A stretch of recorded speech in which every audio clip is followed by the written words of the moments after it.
Captain Gina stared at the strange readings on her screen. The blue light from the display made her purple skin look darker than usual.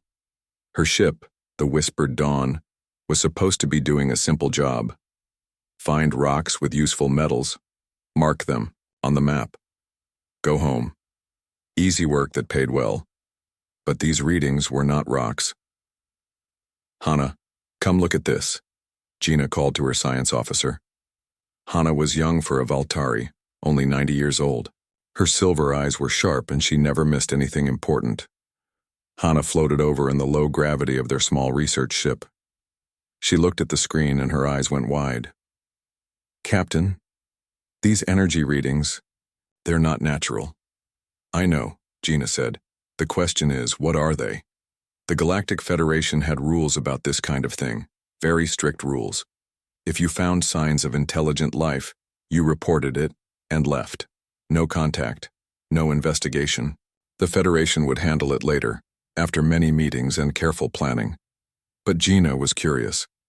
She had been exploring space for 200 years. She had never found anything like this. It's probably just some old machine, she told herself. Something left behind by an extinct race. We see those all the time. Hana was not so sure. Captain, the energy patterns are too organized, too active. Gina made her decision.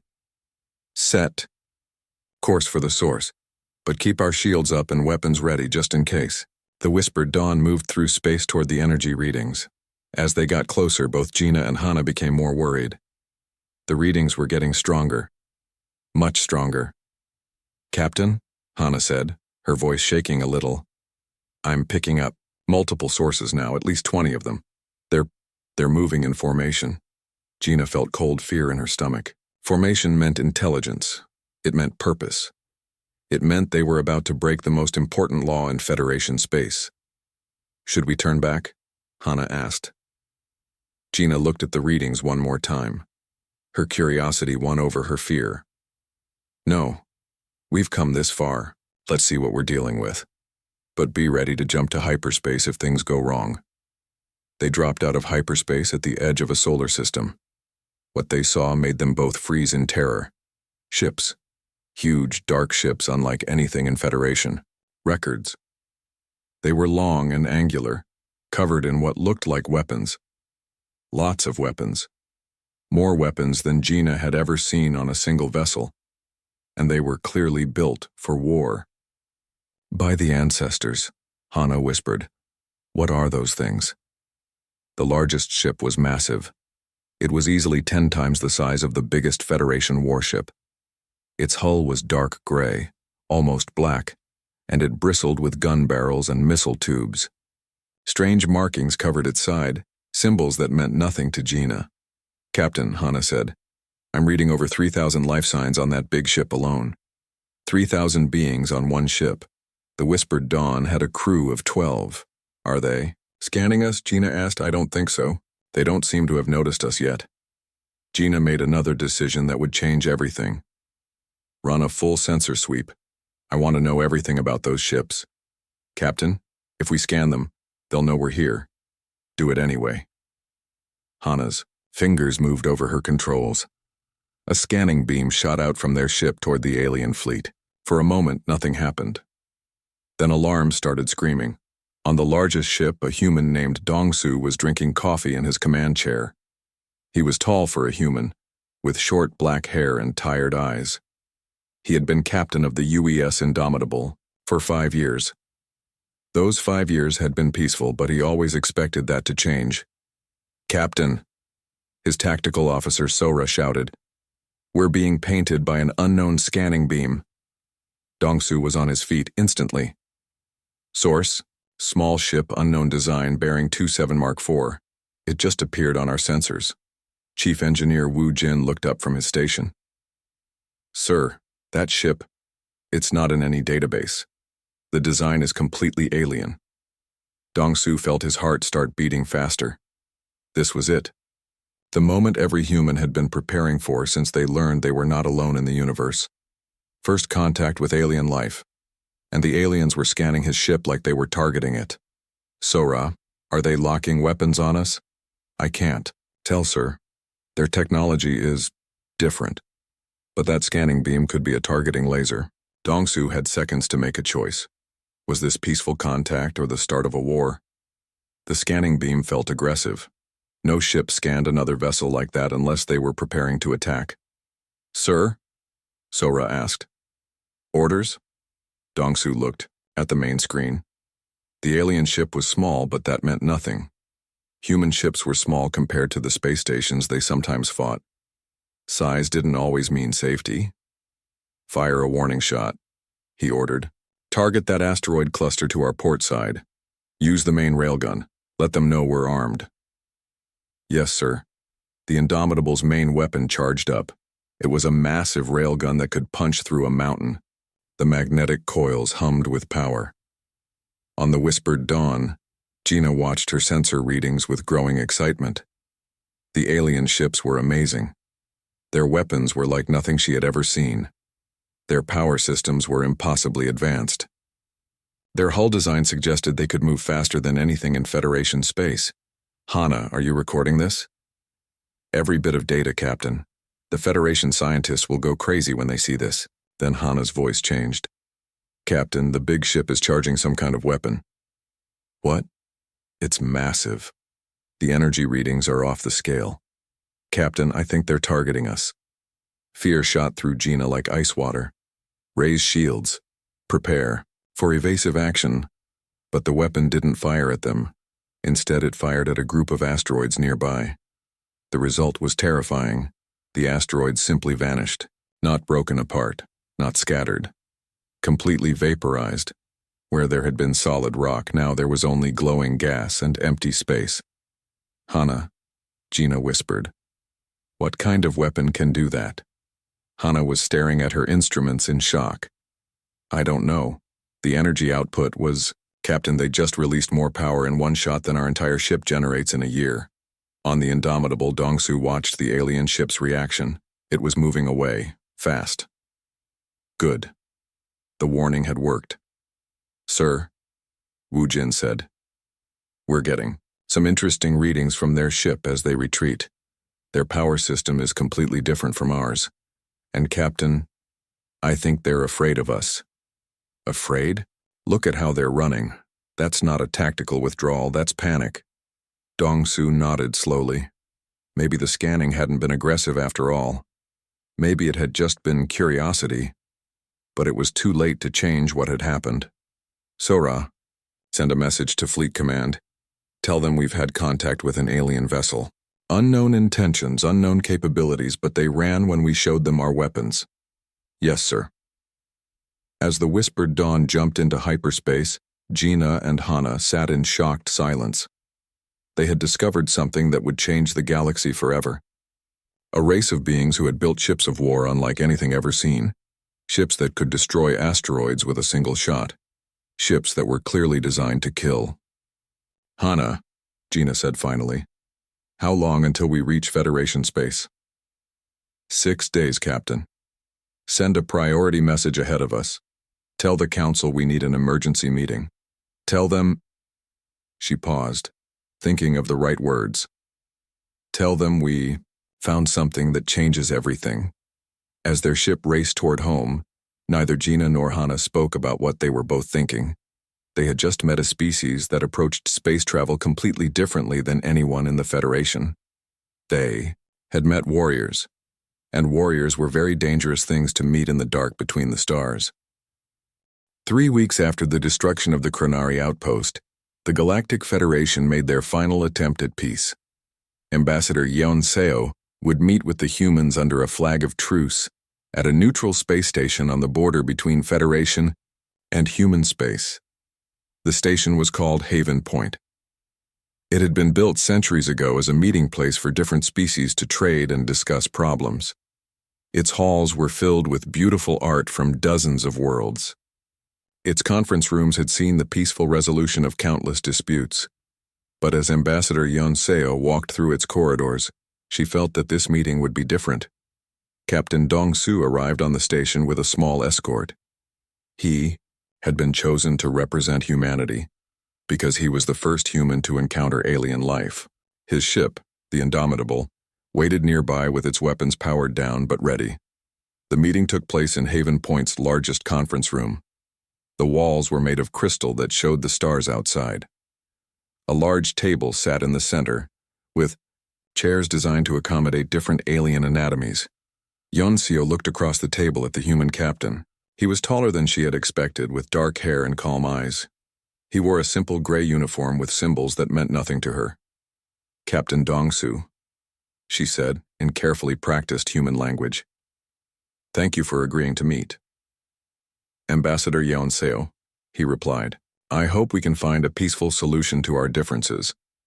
The translator between them worked perfectly, but as the conversation continued, both sides realized that language was not the problem.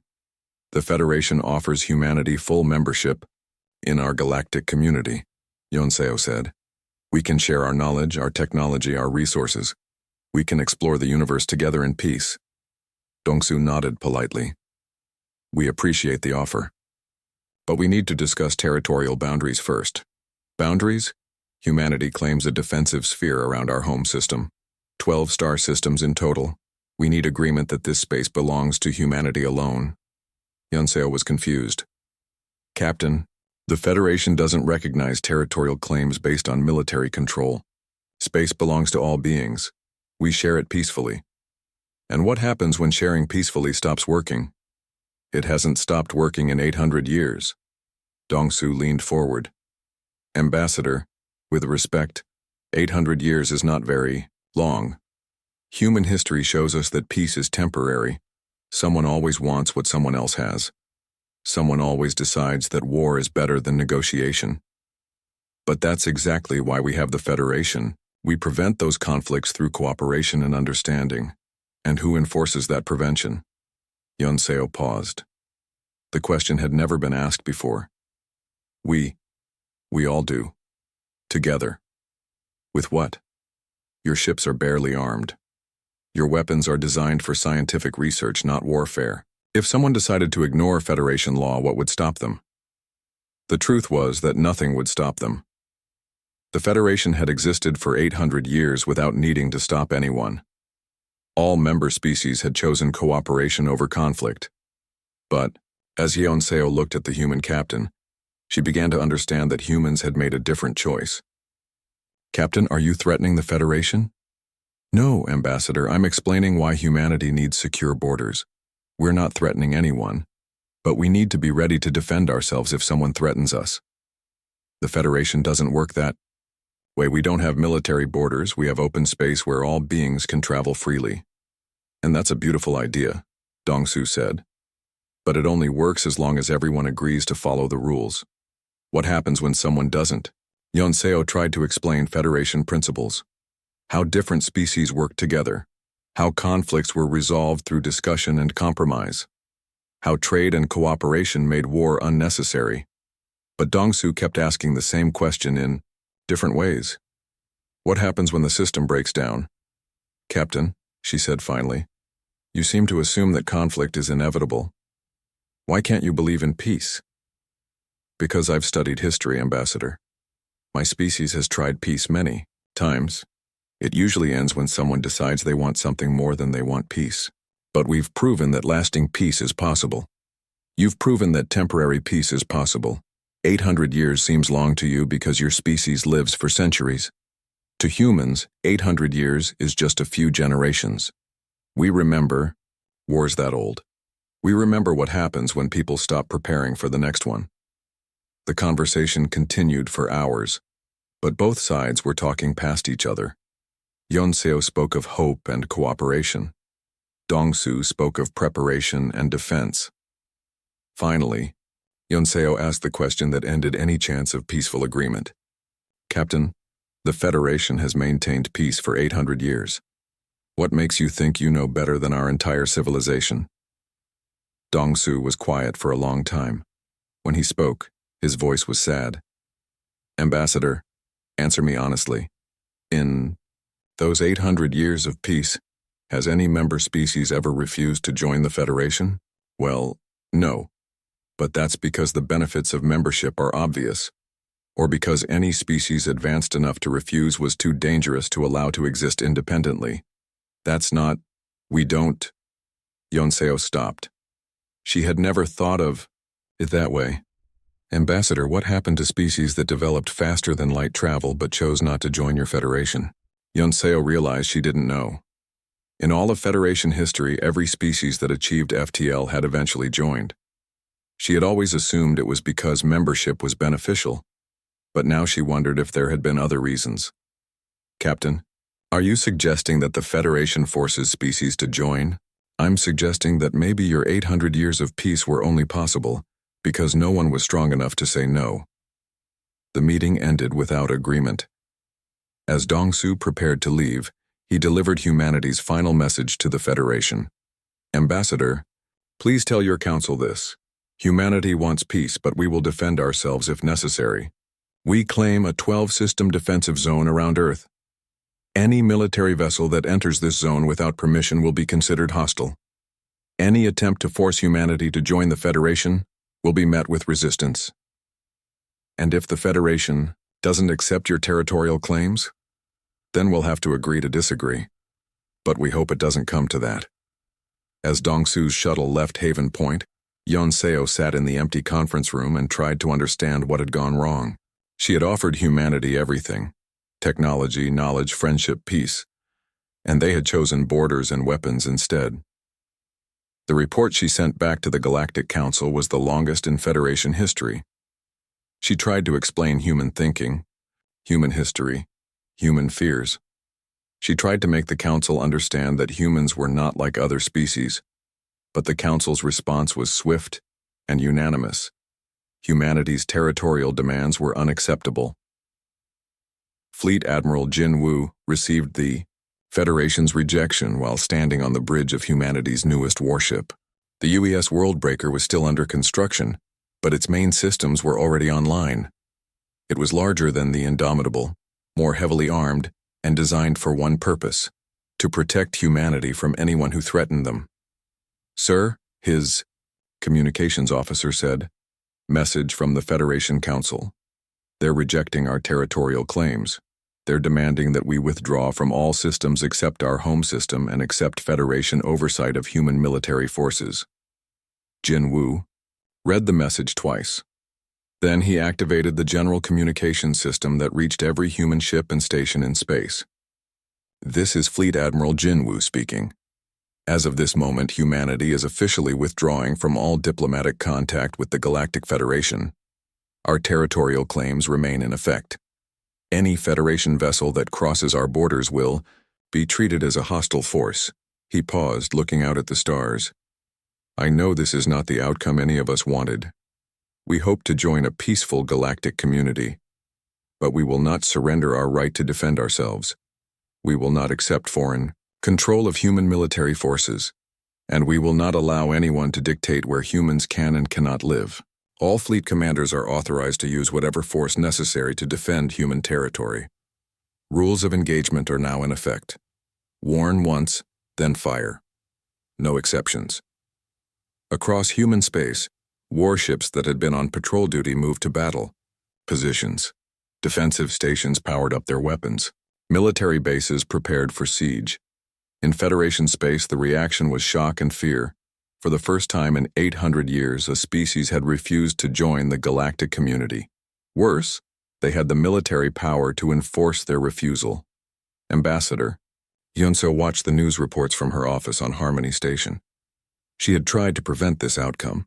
She had offered humanity everything the Federation could give.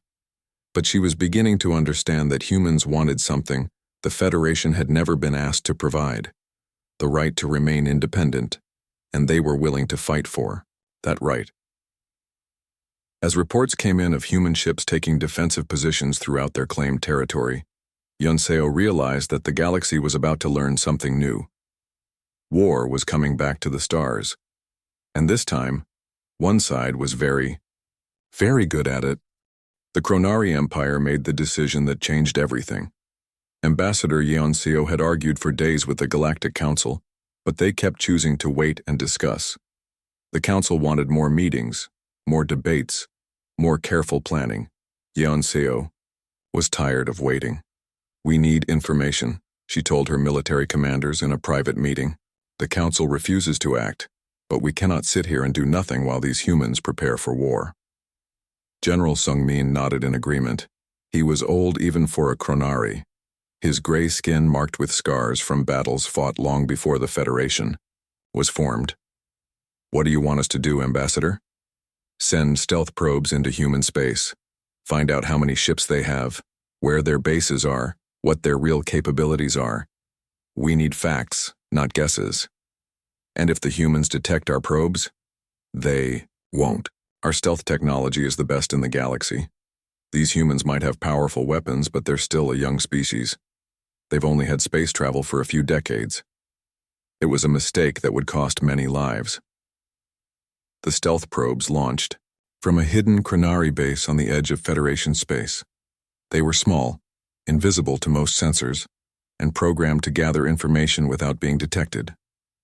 The Chronari had used them for intelligence gathering for centuries, and they had never been caught. But the humans were not like other species the Chronari had spied on. Captain Namgi was having a quiet day on the UES Retribution when his sensors officer called out. "Captain, I'm picking up something strange." Namgi was a veteran of many battles. He had fought in the asteroid wars and the colonial rebellions. He knew the sound of trouble in his officer's voice. "What kind of strange?" "Gravitational distortions. Very small, but they're moving in a pattern, and they're headed straight for our outer defense grid." Namgi was at his sensor station in seconds. The readings were subtle, but they were there. Something small was moving through space, something that was bending gravity just enough to be noticed if you knew what to look for. And Namgi knew exactly what to look for. Human stealth technology worked the same way. "How many contacts?" "3. Sir, maybe 4. They're hard to track." "Time to intercept our perimeter?" 18 minutes, sir." Namgi made his decision quickly. "Sound general quarters. All hands to battle stations. Tactical, prepare to engage stealth targets." The Retribution came alive with activity. Crew members ran to their posts. Weapon systems powered up. Shield generators hummed to life. "Sir," his communications officer said, "should I contact Fleet Command?" "Not yet. First, let's see what these things are." As the alien probes approached the human defense perimeter, they began their scanning routine. Advanced sensors reached out to map human positions, count ships, analyze weapon systems. The probes were designed to gather information and leave without ever being detected. But human early warning systems were not like Federation technology. They had been built to detect other human stealth ships during the Civil Wars. They looked for the tiny gravitational signatures that all objects made when moving through space. "Captain," the tactical officer said, "contacts are now within our defensive grid. They're definitely scanning our installations. Can you get a weapons lock?" "Working on it, sir. Their stealth systems are good, but not perfect. I think I can target them." Namgi thought about his options. These could be innocent research probes. They could also be targeting systems for a first strike. In human military doctrine, you assumed hostile intent until proven otherwise. "Lock weapons on all contacts. Prepare to fire." "Sir, shouldn't we try to communicate first? With stealth probes, they're not here to talk. They're here to spy. And in my experience, spies are usually followed by soldiers." The targeting systems on the Retribution were designed to track fast-moving human fighters in combat. The alien probes were larger and slower.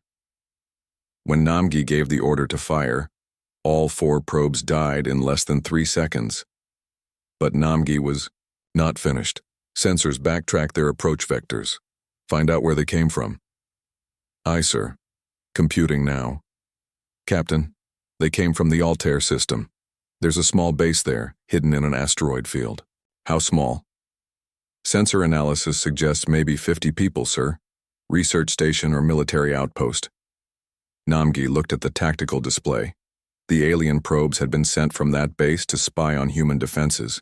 That made the base a legitimate military target under human rules of war. "Set course for Altair. Maximum military speed." "Sir? We're going to investigate?" "No," Namgi said quietly. "We're going to make sure they understand that spying on human military installations has consequences." The Retribution arrived at the Chronari outpost 6 hours later. The base was hidden inside a large asteroid, just as the sensors had indicated. It was a typical Federation research station, minimally armed, lightly shielded, designed for scientific work rather than military operations. Namgi tried to contact the base first. Unknown station. This is Captain Namgi of the UES Retribution. You have violated human space and conducted espionage against human military installations. Surrender immediately for processing.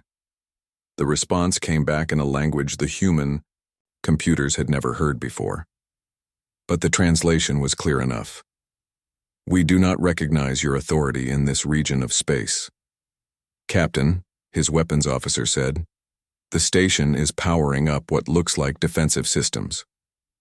Namgi had been in enough battles to recognize a threat. The aliens were not surrendering, they were preparing to fight. All weapons, open fire, destroy the station. The battle lasted 4 minutes. The Chronari outpost fired everything it had: energy beams, missile batteries, defensive systems designed to protect against asteroids and space debris. Against a real military vessel, they might as well have been throwing rocks. The Retribution's weapons tore through the station's defenses like paper. Antimatter torpedoes vaporized entire sections of the asteroid. Railgun fire punched through the station's hull with devastating precision. Plasma cannons turned metal into gas. When it was over, there was nothing left but glowing debris and empty space. Namgi looked at the destruction and felt no satisfaction. He had followed human military doctrine perfectly. The aliens had spied on human forces and then refused to surrender when confronted. They had made their choice. Communications: send a message to Fleet Command. Tell them we have eliminated a hostile alien intelligence gathering operation. No human casualties. Aye, sir. And send a general broadcast on all Federation frequencies. Make sure every alien within 100 light years hears this message. Any attempt to conduct espionage against human forces will be met with immediate and overwhelming response. We are not interested in conquest, but we will defend ourselves against any threat. The message that went out from the Retribution shocked the entire galaxy. The humans had not just destroyed a Federation outpost, they had tracked down the source of the spy probes and eliminated it completely. Then they had announced to everyone that this would happen to anyone else who tried the same thing. On Harmony Station, the emergency session of the Galactic Council was in chaos. They destroyed a research station, Representative Kyung-ho said, his voice shaking. 50 beings killed without warning. They gave a warning, Ambassador Yonseo replied, but her voice was quiet.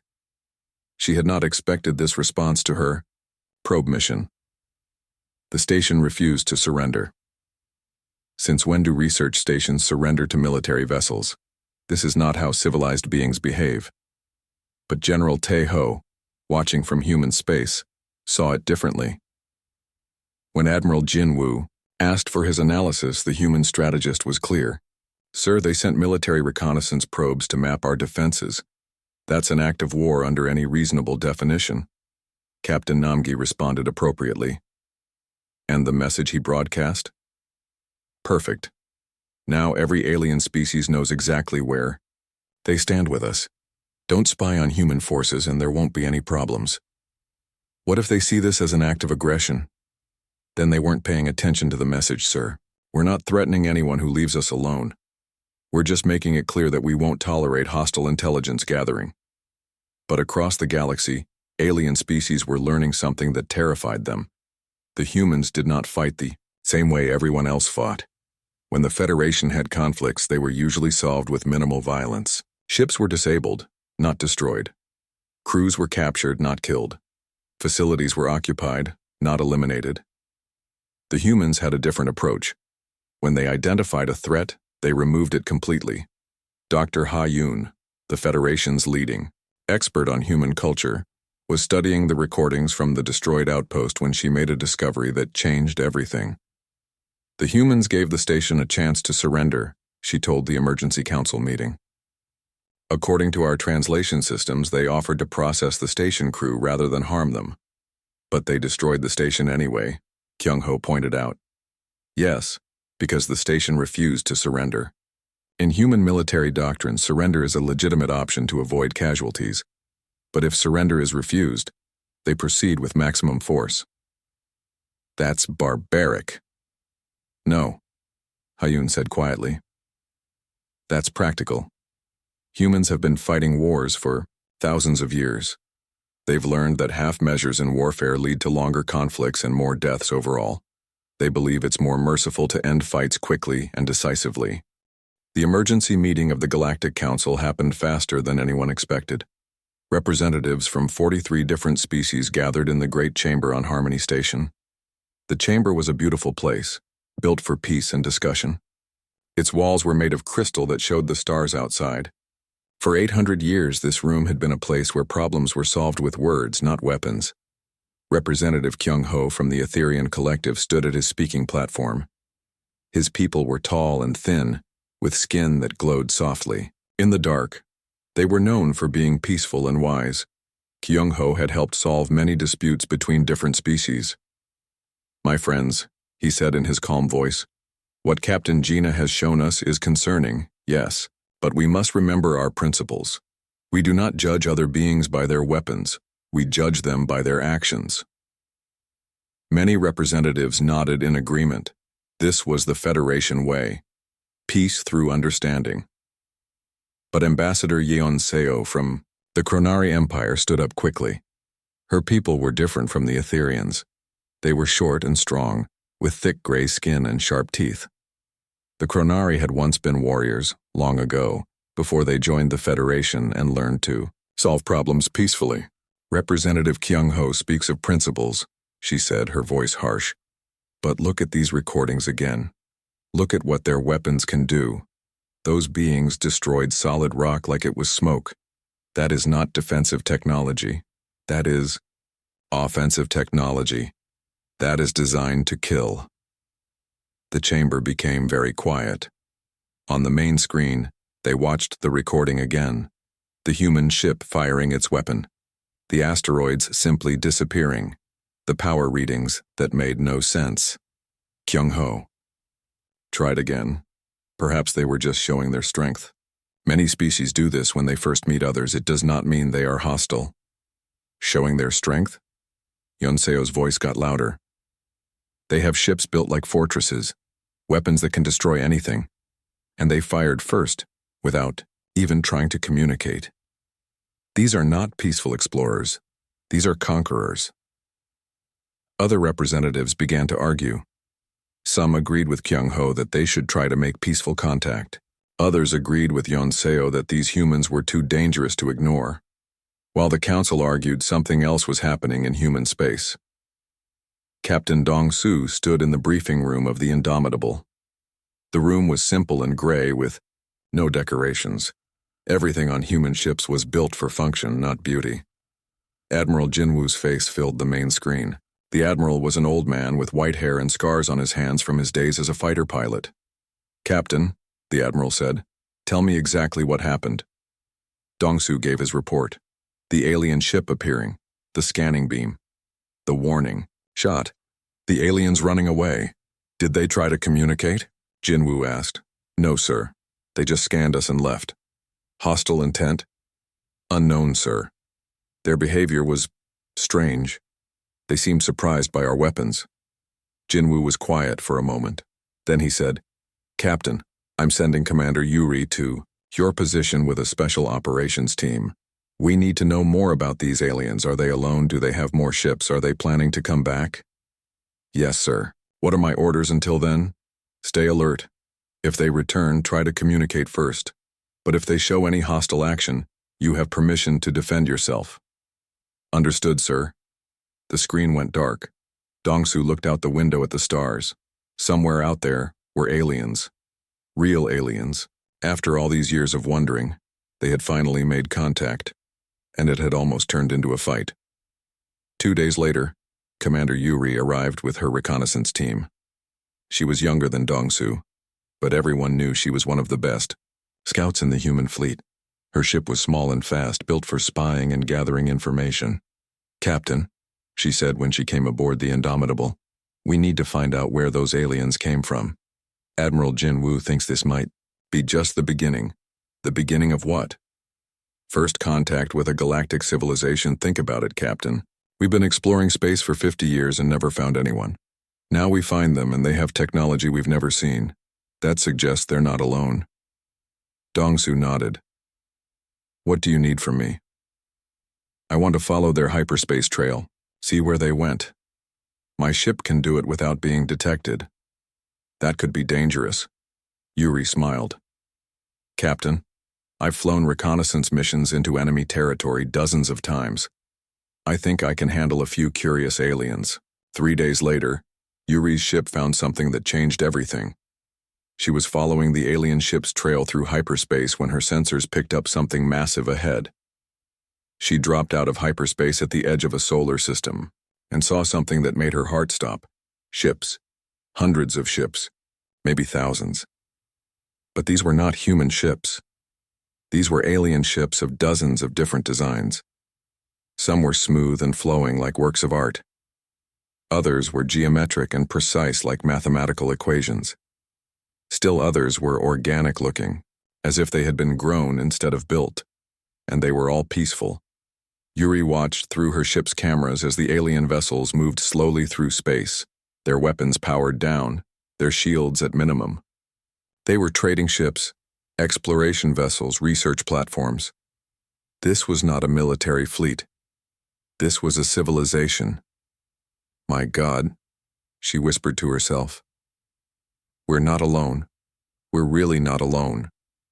But as Yuri watched, she began to notice something else, something that worried her. None of the alien ships looked like they were built for war. Their hulls were thin. Their weapons were small. Their designs focused on efficiency and beauty, not protection and firepower. These aliens had never had to fight for their survival. Yuri sent a coded message back to Admiral Jin Woo. What she had found was too important for normal communications. When Jin Woo read her report, he called an emergency meeting of the Human Military Command. The meeting took place on Luna Station in Earth's moon. The room was full of the most important military leaders in human space. General Taiho, the chief strategist, Admiral Hyojin, commander of the Home Fleet, Colonel Minseo, head of weapons development. Ladies and gentlemen, Jin Woo said, we have a situation. Commander Yuri has discovered that we are not dealing with a single alien ship. We are dealing with what appears to be a galactic civilization containing dozens of different species. The room was silent. Everyone understood what this meant. However, Jin Woo continued, there is something else, something more concerning. These aliens appear to have never fought a real war. General Taiho leaned forward. What do you mean, sir? I mean, their ships are not designed for combat. Their weapons are minimal. Their defensive systems are basic. They have built a civilization based on the assumption that war will never happen. And that's a problem because, Colonel Minseo asked. Admiral Hyojin answered, because we haven't made that assumption. Every human ship is built for war. Every human weapon is designed to kill. We've spent our entire history fighting each other, and now we've taken that experience into space. General Taiho stood up slowly. Are you saying we're more advanced militarily than an entire galactic civilization? That's exactly what I'm saying, Jin Woo replied. And that means we have a choice to make. Do we try to join their peaceful society? Or do we prepare for the possibility that peace might not last? The room was quiet for a long time. Everyone knew the answer. Humans had learned long ago that peace was something you had to be ready to fight for. Sir, Colonel Minseo said finally. What are your orders? Jin Woo looked around the room at the faces of the people who would decide humanity's future. We prepare for war, he said. Not because we want it, but because someone has to be ready. These aliens have lived in peace for 800 years. That's wonderful for them. But peace doesn't last forever. Someone will eventually try to break it. And when they do, we need to be ready to protect not just ourselves but everyone else who can't protect themselves. And if the aliens see our preparations as hostile? General Taiho asked. Jin Woo sighed. Then we'll have to make them understand that we're not their enemy. We're their insurance policy. We're the ones who will stand between them and whatever comes next. As the meeting ended and the commanders returned to their ships, none of them knew that the Galactic Council was having the same discussion about them. Both sides were preparing for a war that neither side wanted, but both sides feared was inevitable. And, in the darkness between the stars, that fear was about to become reality. The war that everyone feared began by accident. Federation Task Force 7 was conducting a routine patrol along the border of human space when their navigation computer made an error. The 6 ships crossed into human territory by less than 1 light hour. It was a simple mistake that should have been easy to fix, but Captain Soo-jin of the UES Retribution was following the new rules of engagement. When Federation ships appeared on his sensors inside human space, he sent the required warning message.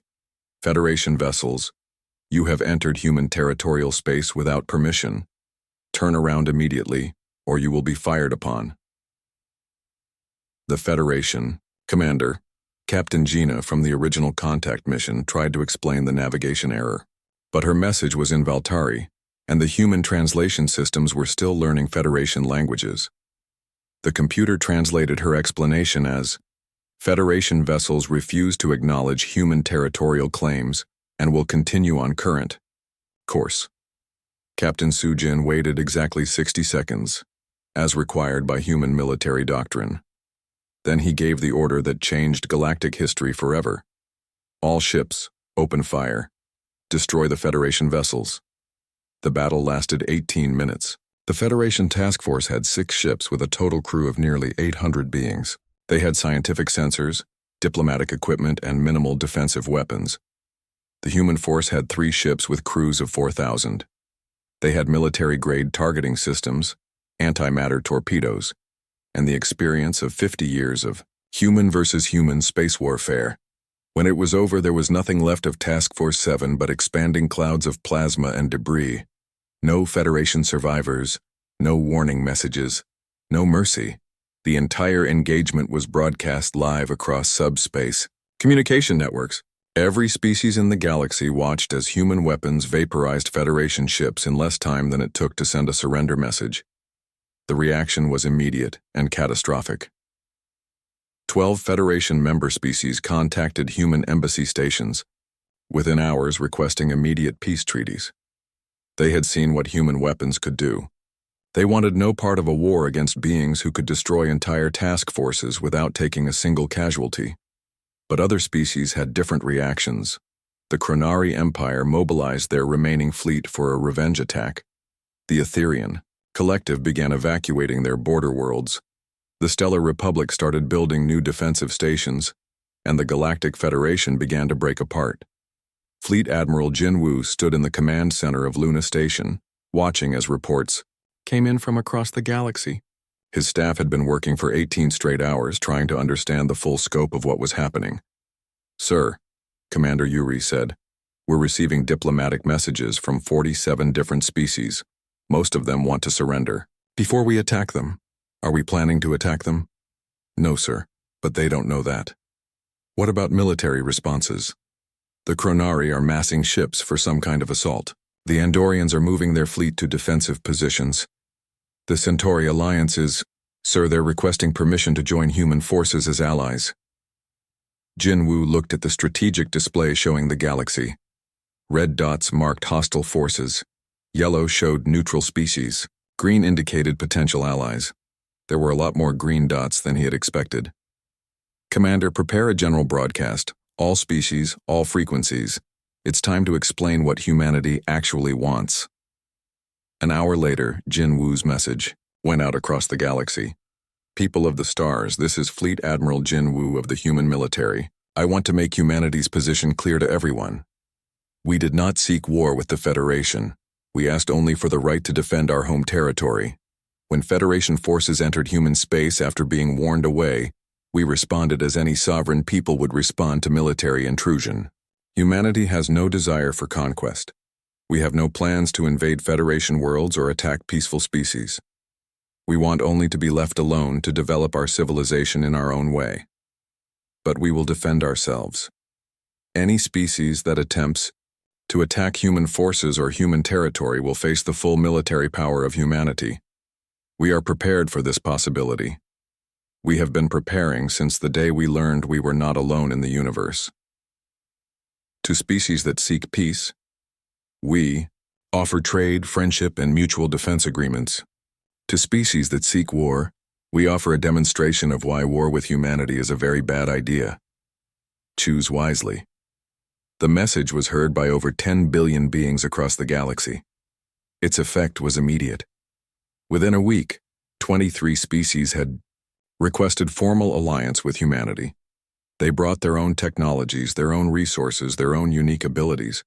In exchange, they asked for one thing: protection under the umbrella of human military power, but the Galactic Federation was not ready to surrender. The Battle of Kepler Station was their final attempt to maintain their authority. 140 Federation warships, representing 12 different species, assembled for a coordinated attack on the human border fortress at Kepler Station. It was the largest military force the Federation had ever assembled. Their plan was simple: destroy Kepler Station as a demonstration of Federation power, then negotiate from a position of strength. The attack began at 0600 hours, Galactic Standard Time. Federation ships emerged from hyperspace in perfect formation, their weapons charged, their crews ready for battle. They found the station defended by just 8 human vessels. Federation Commander Kyung-ho, leading the assault, felt confident. 140 ships against 8 was overwhelming odds, even if human weapons were superior. He was wrong. The humans had not just improved their weapons since first contact. They had revolutionized space warfare. The battle began with the Federation fleet advancing in traditional formation, a broad line of ships firing coordinated volleys at long range. It was the same tactic that had worked for 800 years of occasional conflicts. The humans responded with something the Federation had never seen. Instead of meeting the attack head-on, the human ships scattered in all directions, moving at speeds that should have been impossible. Their new engines allowed for tactical maneuvers that turned space combat into three-dimensional chaos. Then the human weapons began firing. But these were not the same weapons the Federation had seen before. These were newer, deadlier, and designed specifically for fighting large fleets: antimatter cluster bombs that split into dozens of smaller warheads, plasma torpedoes that could penetrate any known shield, railguns that fired streams of projectiles instead of single shots. And then came the weapon that ended the battle. The UES Worldbreaker, humanity's newest battleship, activated something called a gravitic disruptor. It was a weapon that had never been tested in combat, built from theories that most Federation scientists said were impossible. It reached out across space and grabbed 12 Federation ships with invisible hands of twisted gravity. Then it crushed them like an enormous fist, compressing their hulls until they collapsed into tiny spheres of superdense matter. The remaining Federation fleet broke formation and ran. Commander Kyung-ho transmitted a surrender message, but there was no one left to surrender to. His flagship had been one of the first ships destroyed. Of the 140 Federation vessels that had attacked Kepler Station, only 37 escaped. The rest were destroyed, disabled, or captured. Human casualties: 0. The news of the Federation's defeat spread across the galaxy faster than light itself. The greatest military force in galactic history had been destroyed by 8 human ships in less than half an hour. The psychological impact was enormous. Species that had never questioned Federation authority suddenly began to wonder if the humans might be right about the need for strong defenses. The political impact was even greater. The Galactic Federation, which had maintained unity for 8 centuries, began to dissolve as member species made separate peace agreements with humanity. But the cultural impact was the greatest of all. For the first time in their history, galactic civilizations began to prepare for war. Ambassador Yeon Seo, now the leader of what remained of the Galactic Council, met with Fleet Admiral Jin Woo one final time. The meeting took place aboard the Worldbreaker, in a simple conference room with no decorations and no comfortable furniture. "Admiral," she said, "you have won. The Federation surrenders. What are your terms?" Jinwoo looked tired. The war had lasted 6 months. and he was responsible for decisions that had changed the galaxy forever. Ambassador, we don't want your surrender. We never wanted your surrender. We just wanted to be left alone. Then what do you want? We want a new galaxy, one where different species can choose their own path, where peace is maintained through strength, not weakness, where beings are free to defend themselves without asking permission from a central authority. Yonseo was quiet for a long time. Then she asked, what about species that cannot defend themselves? What about the weak and the peaceful? They can join with species that can protect them. They can form alliances. They can ask for help. But they cannot demand that everyone else be weak just to make them feel safe. And if conflicts arise between these new alliances, then they'll be settled the way conflicts have always been settled, throughout history, through negotiation when possible, through force when necessary. But at least everyone will be honest about how the